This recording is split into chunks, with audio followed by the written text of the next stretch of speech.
Hello again everyone, Truck CB Sales here with a temp report for Don in Ohio on the RCI-2995DXHP. Don, got it ready to go for you, bud. You selected the basic tune and alignment as well as the clarifier mod. We did just that. So it's just rolling over here to the 250 watt slug.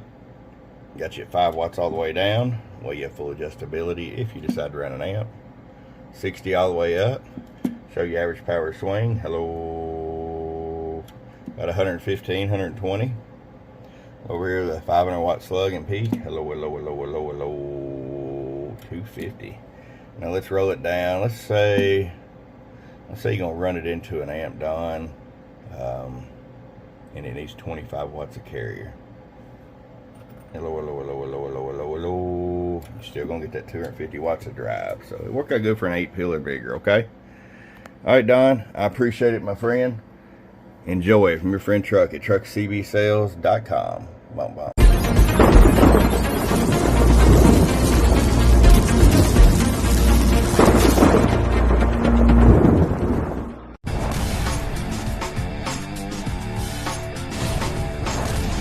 Get wise and get truckerized today.